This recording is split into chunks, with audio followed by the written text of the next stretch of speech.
In the constantly changing world of fundability, the big question is this: how are entrepreneurs and real estate investors like us, ones who want to grow our businesses and who are tired of paying for really expensive alternative lending, how do we tap into the most inexpensive money available and do it without the hassle of typical borrowing? That is the question, and this podcast will give you the answers. Welcome to the Get Fundable podcast with your host, Merrill Chandler. All right, everybody, this is going to be awesome. In this episode, we're going to be talking about an expansion of one of my favorite things in the whole wide world. And when we get back, we're going to do a deep dive into a special announcement and exciting news for you. So stay with me. We'll be right back. Welcome back, everybody. Merrill Chandler here, your host of the Get Fundable podcast, Get Fundable Universe, and this funding nation that we love to play with so much when it comes to fundability. So guess what? Big announcement today. It's been almost 2 years since we started producing the first episodes of the Get Fundable podcast. I cannot believe it. I cannot believe it. 2 years. We're into 135-ish episodes now, and we have covered everything possible, and we still keep running into new and fascinating ways in which people don't understand how fundability works, or they've been misled about all of these misconceptions about credit, right? In fact, some of our very first episodes were of the Get Fundable podcast were about credit myths, right? What were people believing? Those beliefs that have been passed along, some for generations, and we just think they're true, right? So, well, these credit myths have come back into our awareness, and it kind of full force, because a few weeks ago, about a month ago, I was working at my desk, and I got a text from one of my friends, a gentleman I now have as a friend, but we met at FICO World, and he told me, Merrill, you need to come and join me. Follow this link and come and join me on stage in Clubhouse. Now, I'd heard a couple of things about Clubhouse, but it's all the rage among people who are looking to follow subject matter experts and learn more things for free. It's a free platform. Well, when I joined him on stage, he literally is like, Merrill, knock us out, man. I know you got some gems out there to share. So share with my listeners what you do, how you do it, and some of those little golden things that they need to know, so that they can be more fundable and prosperous in their lives. And so, of course, it doesn't take me long to start busting out some moves when it comes to fundability, right? Well, the first and easiest and safest way to introduce somebody to what we're doing is through these myths. So I just started busting out some myths, boom, boom, boom, etc. And we immediately got, 150 followers. And so we started our own show there. And then all of a sudden, I've always counted on, 10, 15, 20 myths. I know what is a misrepresentation, what's false, what's true out there based on what we've learned from FICO, etc. So, but I decided to do something that I have not done in 20 years. I went back and went to Amazon, and Sky found every book on credit, business credit, personal credit, credit repair, bought everything that Amazon had to offer under the word credit. There were 26 of them. And so my goal was to go actually begin to catalog all the myths, the misinformation, the misrepresentation, some even just the plain old mysteries that nobody knows where the genesis or the roots of these mysteries came from, right? So and I'm through about 11 or 12 of these books of 26, and we're over 230 myths, misrepresentations, and misinformation. I'm like blown away. Now here's the thing, and nothing on the authors, etc. But every single one of these books have dozens of myths, and they're different from everybody covers credit in a little bit different way, right? So I pull all these together, we start cataloging them, and then we had, in one of our meetings, we had a brilliant idea. And it was, this brilliant idea was actually validated by our podcast producers, which is Tracy and Tom Hazard, the Poditize crew. And Brad was looking at it. He had some amazing contributions. Sky it's like this group effort of what do we need this new podcast to be about.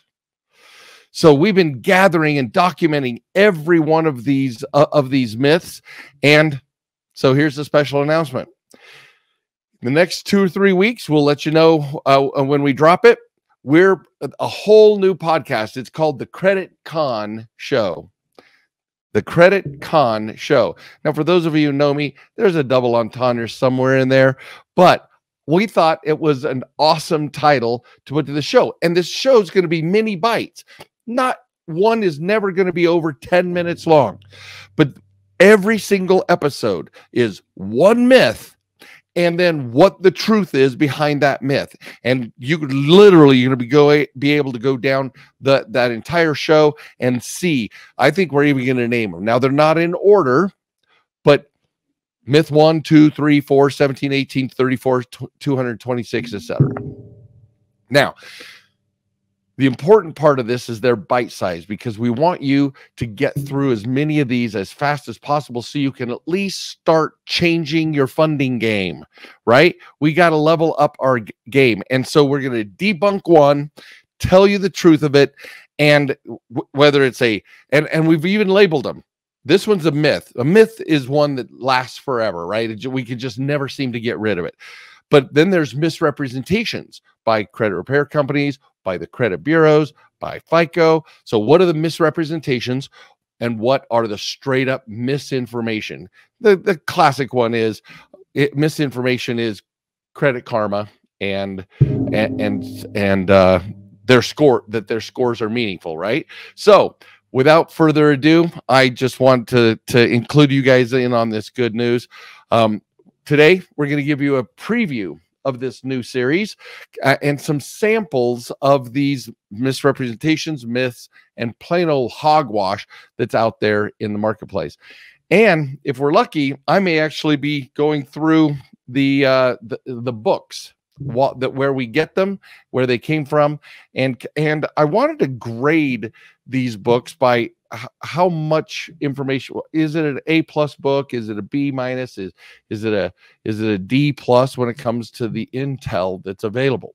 So let's start right now with 5 common myths, right? Again, there's no way to put these in an order of like the most killer myth, even though we know scores are not fundability is probably the number one hogwash of when it comes to myths. So number 1, a high score means you'll get approved, right? How many times have we talked about this where that is just blatantly false? We have dozens, if not hundreds, of people who've come to us over the years. I've got an 800+ credit score. Why won't anybody give me money? Well, it's based on retail cards, or it's, etc. These are not these myths that keep just hanging on out there. And so, by the way, we're also going to be doing this in our Instagram and our LinkedIn. We're spreading the debunking of the mythology of credit and funding for your benefit and for ours. So, number 1, a high credit score means you'll get approved. We know that that's not true. FICO 40 borrower behaviors tell you whether or not you're going to get approved.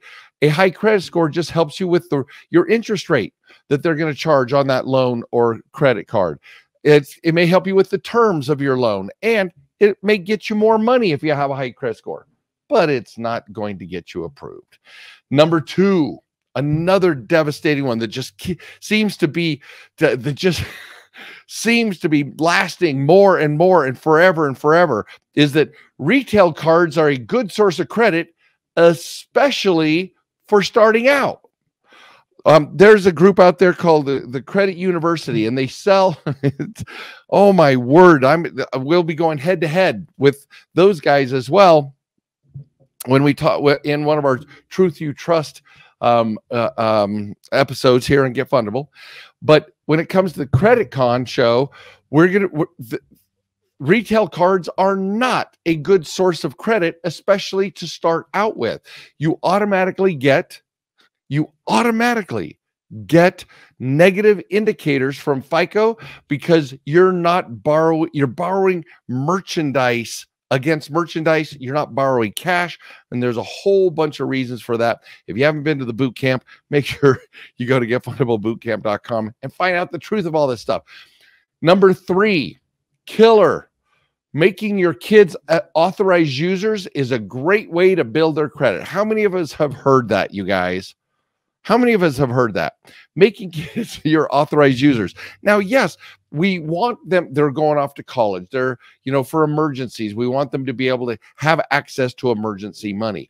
But we know that the second that ends up on their credit report, that authorized user, even if you take them off, it's going to stay on for 10 years.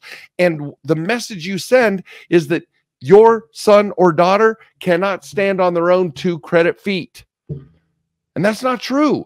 We're here to help them build profiles from basically from 16 on. Now, they can't engage credit instruments until they're 18, but if we do this right, we can start them at 16 and you make them bulletproof. But myth number 3, making your kids authorized users is a great way to build their credit. It is not. It can harm them. And if we need to give them access to funds, let's get them to have their own credit card that is then used for emergency purposes only. And we train them accordingly. All right.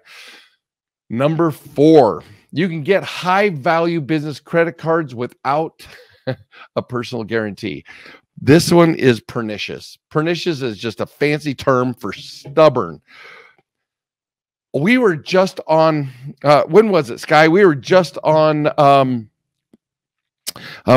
Clubhouse earlier this week. And a gentleman's on there and he's like, you know what? I am so excited because my personal credit sucks. So I want to be able to get business credit cards without a personal guarantee. They call it a P&G, right? Personal guarantee, a PG card. They're not out there. And if they are out there, it's only going to be certain types, usually like credit unions or tier 2 banks that require a long-term relationship for you to have a personal guarantee. Or it's going to be one of these equivalent of tier 4 cards that we have on the personal side, like Credit One Bank or First Premier. They're going to be low limits. No one is going to give you a $10,000 business credit card just and not have a personal guarantee. So there's got to be something else there that may be secured. So it's not personally guaranteed, but they're using your money. There's just guys, that is a myth since the day it came out, since 2008, when the funding guidelines changed significantly with all the major banks. And then finally, for today, number 5, the FICO score I get from my bank is the same score used for approvals. For those of you who've been to the boot camp, you know this is not true. But so even if it says FICO, there are 28 FICO scores, you guys. There's FICO, there's different editions or versions of the software. So there's 542, there's FICO 8, there's FICO 9, now there's FICO 10 coming out. Then there's auto, bank card, mortgage, and review scores. Review scores are likely the one that you get from your bank as your free FICO score. But just like the name indicates, FICO 8 is a review score. It's a soft pull score. It is a let's check these guys out score. It is not used in approvals. And so when you get this, and if you read the fine print that the bank offers you, you're literally going to hear the similar words that I'm speaking right now. It's used for educational purposes. It's used for, it may be different based on the day you pull it, the bureau that's pulled, or the type of score that's pulled. There are a number of factors. So even if it says FICO, and even if it's from your bank, if you look at it and go, oh yeah, I have a 720 credit score, but then you go buy a car, they're going to pull a FICO score that is your auto score, and it could be FICO 10, FICO 9, FICO 8, or FICO 542 for that auto score. You see what I'm saying? So, you guys, it's about damn time that I set up this whole brand new podcast, which will be dropping here in the next 2 to 3 weeks, where we're going to start every single episode, 5 to 10 minutes, every single episode. How many of you like and love what we've been talking about, you guys? Share, like, comment, share. If this is meaningful to you, share this with your family, friends, associates, because how many of us have believed any one or all of these myths? A high score means you're likely to get approved. Retail cards are a good source of credit, especially for beginners. Making your kids authorized users, a great way to build their credit. You can get high value business credit cards without a personal guarantee. FICO score I get from my bank is the same score used for approvals. And we already have 230 of these, and I'm not even halfway through all of my books, you guys.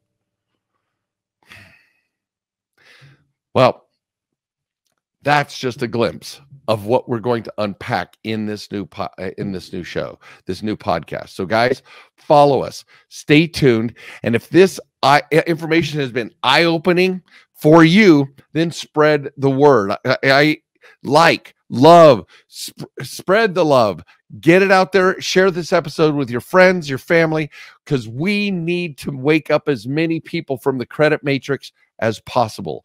And if you do, even if you respond positively to any one of these 5 and you change your behavior, you're already more fundable. You didn't pay me a dime. You didn't do anything else, but become aware of the falseness of what we have learned over time.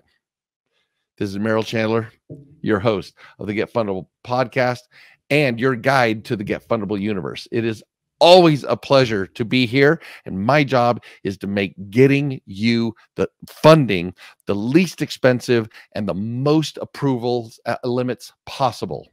So I will see you on the inside. Thank you for listening to the Get Fundable podcast. Please leave comments because Merrill would love to read about your aha moments from this episode. And be sure to visit getfundable.com to read our blog, get important links, join our community, and much, much more, like ordering Merrill's tell-all book that is changing the world, The New F Word. And you gotta tell your friends about this podcast because we want them to get fundable too.